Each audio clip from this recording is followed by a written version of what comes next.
Olá, bem-vindo ao The Language Year, Comprehensible Input for Learners. Sabe, quando a gente fala de futebol aqui no Brasil, a primeira coisa que me vem é som. Aquele barulho da rua num domingo, a bola rolando, os gritos, parece que tá no ar, né? Une todo mundo de um jeito especial. Nossa, essa imagem é muito real para muita gente, acho. Mostra bem como o futebol, como ele se misturou com a nossa vida. E pensar que essa paixão toda começou de um jeito bem diferente, né? Mais contido. É verdade. A gente sempre ouve a história do Charles Miller, né? Aquele brasileiro que estudou na Inglaterra, voltou para São Paulo, tipo 1894, por aí. Ele trouxe as bolas, as regras, organizou os primeiros jogos. Mas era coisa da elite mesmo, né? Naquele comecinho. Sim, total. Era um esporte dos clubes fechados, sabe? São Paulo, Rio de Janeiro, pessoal da alta sociedade que frequentava, o SPAC, o Fluminense, que depois adotou o futebol também. Era um círculo bem pequeno mesmo. Mas o interessante é que não ficou só ali, né? Parece que o futebol meio que escapou desses muros. Foi pra rua, pro povo. Como foi essa passagem? Olha, acho que o próprio jogo facilitou, né? Afinal, o que precisa? Uma bola, um espaço qualquer. E aí, claro, entram os campos de várzea, os campos improvisados, ali na vizinhança, nos terrenos baldios. O pessoal começou a jogar, a montar time. Um futebol mais, assim, mais solto, mais do povão mesmo. Foi quase natural. E essa base popular foi essencial, imagino eu. Mesmo depois, quando veio a profissionalização, lá nos anos 30, isso deve ter sido outra virada de chave, né? Mudou tudo.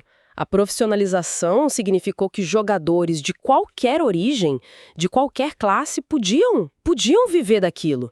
E isso sim foi um passo gigante para massificar o esporte, para ele virar esse fenômeno nacional que a gente conhece. Deixou de ser só da elite ou só amador. Democratizou, né?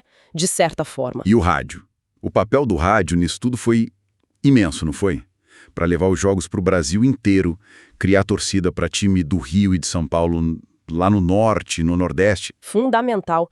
O rádio foi o que conectou o país pelo futebol. As narrações criavam toda uma imagem, uma emoção, transformavam os jogadores em ídolos nacionais muito antes da TV. E os estádios gigantes, né, Pacaembu e, claro, o Maracanã, construído para a Copa de 50, eram tipo monumentos para essa paixão toda. Falando em Maracanã, em 50, aquele jogo contra o Uruguai, o Maracanazo, foi um baque enorme, né? Um trauma coletivo.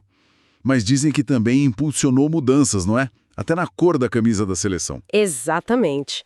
Aquela derrota doeu muito, claro. Mas talvez tenha sido um catalisador. A mudança do branco pro amarelo, pro canarinho, muitos veem como um símbolo disso. Uma tentativa de virar a página, buscar uma nova identidade mais brasileira, talvez. Deixar a tristeza para trás e renascer. E que renascimento, hein? Porque logo depois vieram as Copas de 58, 62 e 70, a famosa Era de Ouro. O Brasil não só ganhou, mas encantou o mundo. Foi aí que surgiu o tal do jogo bonito. Sim, um estilo que virou referência. Muita criatividade, habilidade individual pura, o drible, a ginga, né?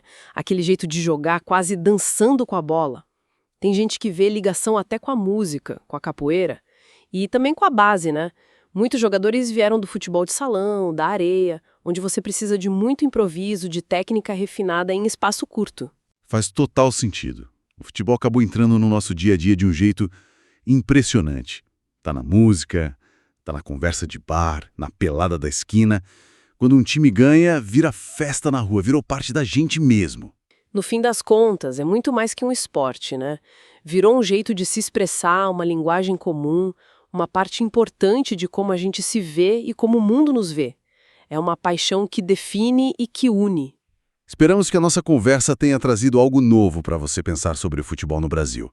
E talvez até para sentir. Até a próxima e obrigado por estar com a gente.